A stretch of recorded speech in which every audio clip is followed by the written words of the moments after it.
आठ। सोकर उठी हुई चुड़ाला के द्वारा राजा की खोज।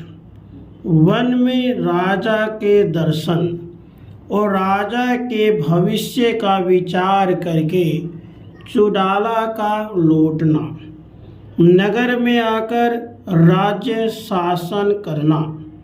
उसके बाद कुछ समय बाद राजा को ज्ञान उपदेश देने के लिए ब्राह्मण कुमार के वेश में उनके पास जाना।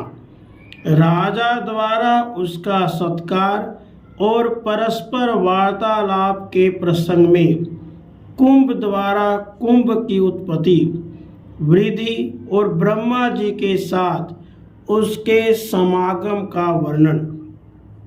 श्री वशिष्ठ जी कहते हैं, हे राम, जिस प्रकार राजा शिखी ध्वज वन में एक तापस को जिन जिन वस्तुओं की आवश्यकता पड़ती है उन पदार्थों का संग्रह करके कुटिया में रहने लगे। इधर घर पर चुड़ाला ने क्या किया, अब उसे सुनो। आधी रात के समय जब राजा शिखी ध्वज महल से निकलकर दूर चले गए तब अकस्मात चुड़ाला की नींद टूटी। वह तत्काल उठकर सैया पर बैठ गई और चिंताग्रस्त होकर यूं विचार करने लगी। दुख की बात है जो मेरे पतिदेव राज्य का परित्याग करके घर से वन को चले गए, अतः अब मेरा यहाँ रहना किस काम का। मैं भी उनके समीप ही जाऊंगी, क्योंकि ब्रह्मा ने स्त्रियों के लिए पति को ही एकमात्र गति निर्धारित किया है। यूँ सोच विचार कर चुड़ाला पति का अनुगमन करने के लिए उठ खड़ी हुई और झरोखे के रास्ते निकलकर आकाश में जा पहुँची। वहाँ आकाश मंडल में स्थित होकर उसने अपने पति को निर्जन वन में भटकते देखा। फिर वह उनके भविष्य के विषय में पूर्ण रूप से विचार करने लगी। राघव, उसने अपने योग बल से राजा को जैसे जिस निमित्त से जिस देश और काल में जितने कार्य का जिस रीति से संपादन तथा जिस प्रकार निर्वाण की प्राप्ति आदि करनी होगी, उन सभी अवश्यम भावी विषयों का योग के द्वारा अनुभव किया और फिर उन्हीं के अनुकूल आचरण करने के लिए वह ऐसा सोचकर आकाश से लौट पड़ी कि देव का यही निश्चित विधान मालूम पड़ता है कि कुछ काल के बाद ही मैं इनके समीप जाऊं, अतः अभी मेरा वन में जाना ठीक नहीं है। इस प्रकार निश्चय करके चुड़ाला ने वहां से लौटकर पुनः अपने अंतःपुर में प्रवेश किया। दूसरे दिन उसने ऐसी घोषणा करा दी कि किसी विशेष कारणवश महाराज इस समय बाहर गए हुए हैं। इस प्रकार समस्त पूर्ववासी जनों को आश्वासन देकर सुंदरी चुड़ाला वहां रहने लगी।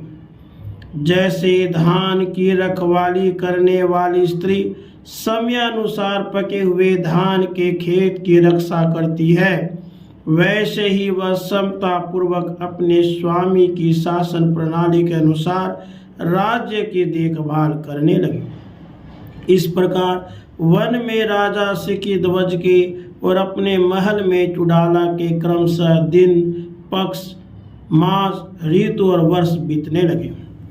यूं सुंदरी चुड़ाला को राजमहल में और शिखी ध्वज को जंगली लता कुंजों में निवास करते 18 वर्ष बीत गए।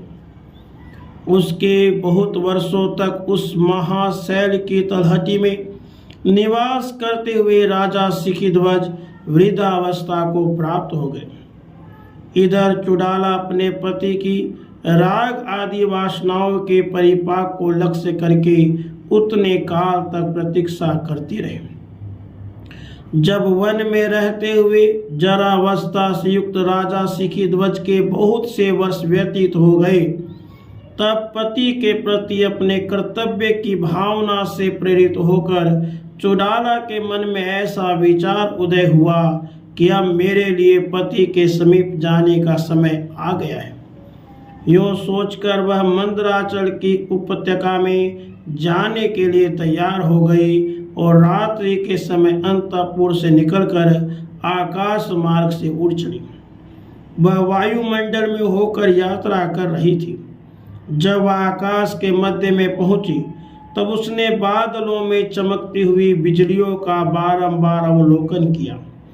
उस समय वह मन ही मन कहने लगी, अहो, प्राणियों का स्वभाव जीवन पर्यंत शांत नहीं होता। इसी कारण आज मेरा भी मन उत्कंठित हो ही गया। किंतु सखे चित, यह तुम्हारा कोई दोष नहीं है, क्योंकि तुम्हारी उत्कंठा तो अपने स्वामी के प्रति है न। फिर भी तुम उत्कंठा से परिपूर्ण होकर स्थित रहो। तुम्हारे भली भांति उत्कंठित होने से मेरा क्या प्रयोजन सिद्ध हो सकता है, क्योंकि मेरे स्वामी तो अब तपस्वी हैं। अतः वे शीन का एवं वासना शून्य हो गए होंगे। मैं तो ऐसा समझती हूँ कि उनका मन अब राज्य आदि भोग की ओर से उपरत हो गया होगा। जैसे वर्षा काल की शुद्र नदी महानद में मिलकर उसी में विलीन हो जाती है, वैसे ही उनकी वासनाता महान आत्मा में एक में हो गई होगी। वे एक आत्मा होकर एकांत में ही रत रहते होंगे और उन वितराग की वासनाएं शांत हो गई होंगी। मेरे विचार में तो ऐसा आता है, अब मेरे स्वामी की स्थिति सूखे वृक्ष की सी हो गई होंगी। फिर भी चित्त, तुम्हें उत्कंठित होने की क्या आवश्यकता है। मैं स्वयं अपने योग बल से पति देव की बुद्धि को उद्बुद्ध करके उन्हें उत्कंठित कर दूंगी और फिर तुम्हारे साथ मिला दूंगी। मैं अपने मुनि स्वरूप स्वामी के इच्छा रहित मन को समता युक्त बनाकर राज्य में ही नियुक्त करूंगी और फिर हम दोनों चिरकाल तक सुखपूर्वक निवास करेंगे। अहो, निश्चय ही चिरकाल के बाद मैं इस शुभ मनोरथ को प्राप्त करूंगी। यूँ सोचकर चुड़ाला आकाश मार्ग से उड़ती हुई पर्वतों, देशों, मेघों तथा दिग्दिगंतों को लांघकर मंदराचल के उस कंदरा के निकट जा पहुंची। वहां वह दृश्य रूप से आकाश में ही स्थित रही। फिर वृक्षों और लताओं के स्पंदन से गमन आगमन को सूचित करने वाली वायु की तरह उसने वन के भीतर प्रवेश किया। वहां उसने वन के किसी एक प्रदेश में पर्णशाला बनाकर उसमें बैठे हुए अपने पति को देखा, जो पहले हार, बाजूबंद, कड़े और कुंडल आदि से विभूषित होकर सुमेरु के समान कांतिमान दिखते थे। उन्हीं की आज चुड़ाला ने कृष्णकाय, कृष्ण वर्ण तथा जीर्ण शीर्ण पत्ते की तरह शुष्क शरीर वाला देखा। उनके सिर पर जटाएं बंध गई थी तथा शरीर पर वल्कल वस्त्र शोभा दे रहा था। शांत तो वे थे ही, अतः अकेले ही भूमि पर बैठकर पुष्पों की माला गूंथ रहे थे। उन्हें देखकर सर्वांग सुंदरी चुड़ाला का मन कुछ क्षीण हो गया। फिर वह मन ही मन कहने लगी, अहो, मेरे पति की यह कैसी अज्ञान भरी मूर्खता है। इसी मूर्खता के प्रसाद से ही ऐसी दशाएं आया करती हैं। ये शोभाशाली नरेश मेरे परम प्रिय पति हैं। इनका हृदय गाढ़ मोह से आहत हो गया है, इसी कारण ये इस दशा को प्राप्त हो गए हैं। अतः अब मैं इन्हें सर्वोत्तम ज्ञान प्रदान करने के लिए अपने स्वरूप का परित्याग करके इनके किसी अन्य रूप से इनके समीप जाऊंगी, क्योंकि यदि मैं इसी रूप से जाती हूँ तो यह बाला मेरी प्रियसी प्रिया है, यूँ समझकर ये मेरे कथन पर भली भांति ध्यान नहीं देंगे।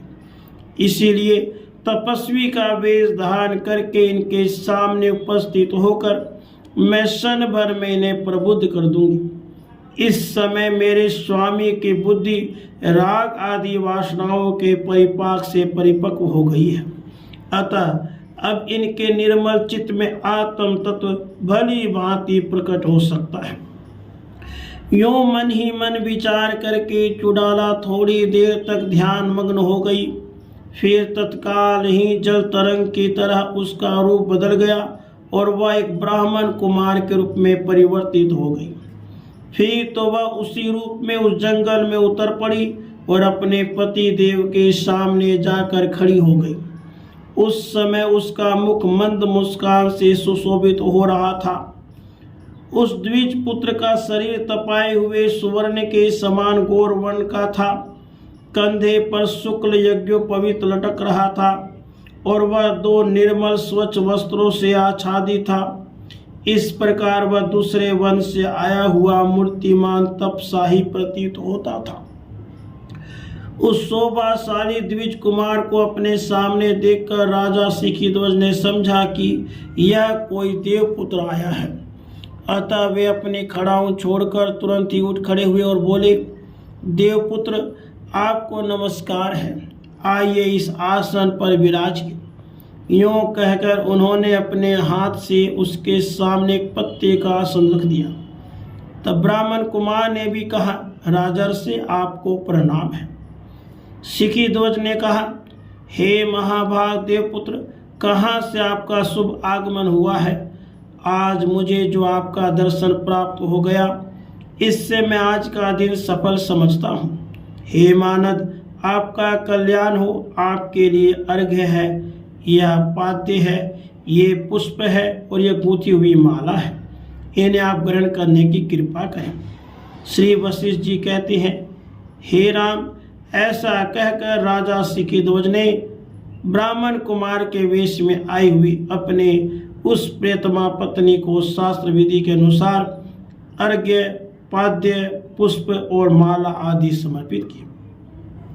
उसके बाद ब्राह्मण कुमार के वेश में चुड़ाला बोली, सज्जन शिरोमणि, आपने शांत मन से निर्वाण प्राप्ति के लिए फल की कामना से रहित उत्कृष्ट तप का संचय तो कर लिया है ना। क्योंकि सौम्य, आपने जो धन धान्य संपन्न राज्य का परित्याग करके महावन का आश्रय लिया है, आपका यह शांत व्रत तलवार के धार के समान है। शिखीध्वज ने कहा, भगवान, आपके लोकोत्तर चिन्ह स्वरूप सौंदर्य से ही ज्ञात हो रहा है कि आप कोई देवता हैं। इसी से सब कुछ जानते हैं। इसमें आश्चर्य की कौन सी बात है। सौंदर्यशाली देव, अभी मेरी प्रियतमा भार्या वर्तमान है। आजकल वह मेरे राज्य का संचालन कर रही है। उसी के सारे अंगों की तरह आपके अंग लक्षित हो रहे हैं। अभ्यागत का आदर सत्कार करने से अपना जीवन सफल हो जाता है। इसलिए सत्पुरुष अभ्यागत को देवता से भी बढ़कर पूज्य मानते हैं। इसी कारण मैंने आपका आतिथ्य किया है। निर्मल चंद्रमा के समान कांतिमान मुख वाले देवपुत्र, अब मेरे मन में एक संशय है, उसका आप निवारण कीजिए।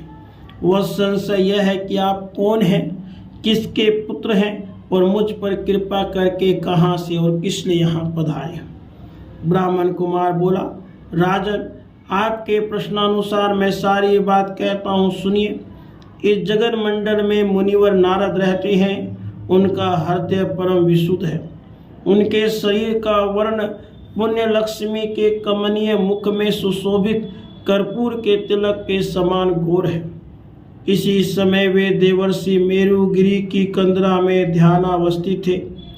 उस गुहा के समीप उताल तरंगों वाली गंगा जी बह रही थी, जिनका जल मेरुगिरी के सौंदर्य से उद्भासित हो रहा था, जिससे वे हार की तरह सुशोभित हो रही थी। उसी गंगा नदी के तट पर एक बार ध्यान से विरत होने पर नारद मुनि बैठे थे। तब तक उन्हें कंकनों के झनकार से युक्त जल क्रीड़ा की कल कल ध्वनि सुनाई पड़ी। सुनते ही उनके मन में कुछ कुतूहल उत्पन्न हो गया और उन्होंने यह जानना चाहा कि यह क्या है। फिर तो कौतुकवश चारों ओर दृष्टि दौड़ाने पर उन्हें नदी में रंभा, तिलोत्तमा आदि अप्सराओं का दल दिखाई पड़ा। जो जड़ क्रीड़ा से निर्वृत्त होकर बाहर निकल रहा था। भीग जाने के कारण उनके समस्त अंग ऊपर से नीचे तक दिख रहे थे और ये परस्पर एक दूसरे से प्रतिबिंबित हो रहे थे, जिससे वे एक दूसरे के लिए दर्पण सी बन गई थी। एक ही स्थान पर एकत्रित किए गए चंद्रमंडल की कलापुंज की भांति उस कमनीय नारी दल को देखकर जब सहसा नारद मुनि का चित्त शुद्ध हो उठा, तब उनका वीर्य स्खलित हो गया।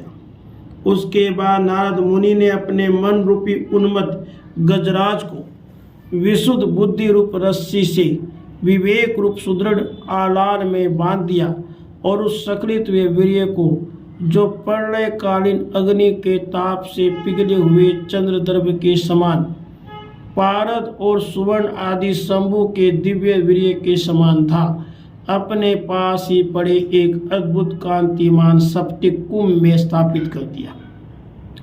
फिर उन्होंने उस कुंभ को अपने संकल्प जनित दूध से परिपूर्ण कर दिया। कुछ ही दिनों में वह घट स्थित शुभ गर्भ वृद्धि को प्राप्त हो गया। फिर तो जैसे मास चंद्रमा को वसंत ऋतु पुष्पों को उत्पन्न करती है, उसी प्रकार समय आने पर उस घट ने एक कमल दल समान नेत्रों वाले बालक को जन्म दिया। कुंभ से वह बालक संपूर्ण अंगों से परिपूर्ण होकर निकला था। उस समय वह ऐसा जान पड़ता था मानो क्षीर सागर से दूसरा क्षय रहित पूर्ण चंद्रमा निकला हो। शुक्ल पक्ष के चंद्रमा के समान वह कुछ ही दिनों में बढ़कर बड़ा हो गया। उसका शरीर अनुपम सौंदर्य से युक्त था। जब वह जात कर्म आदि सभी संस्कारों से संपन्न हो गया, तब मुनिवर नारद ने अपना सारा विद्याधन उस बालक में उसी प्रकार स्थापित कर दिया, जैसे एक पात्र में रखा हुआ धन दूसरे पात्र में उंडेल दिया जाता है। थोड़े ही दिनों में वह संपूर्ण वांग्मय का विशिष्ट ज्ञाता हो गया। इस प्रकार मुनिवर नारद ने उसे अपना प्रतिबिंब सा बना दिया। उसके बाद नारद जी अपने पुत्र को साथ लेकर ब्रह्मलोक को गए और वहां उससे अपने पिता ब्रह्मा जी के चरणों में अभिवादन करवाया। प्रणाम कर चुकने के बाद ब्रह्मा जी ने अपने पुत्र से परीक्षार्थ वेद आदि शास्त्रों के विषय में प्रश्न किए और उनका समुचित उत्तर पाने पर उन्होंने उसे पकड़कर अपनी गोद में बैठा लिया। फिर तो उन कमल योनि ने उस कुंभ नाम वाले पुत्र को केवल आशीर्वाद देकर सर्वज्ञ तथा ज्ञान का पारगामी विद्वान बना दिया। साधु शिरोमणि, वह कुंभ मैं ही हूँ। कुंभ से उत्पन्न होने का कारण मेरा ही नाम कुंभ पड़ा है।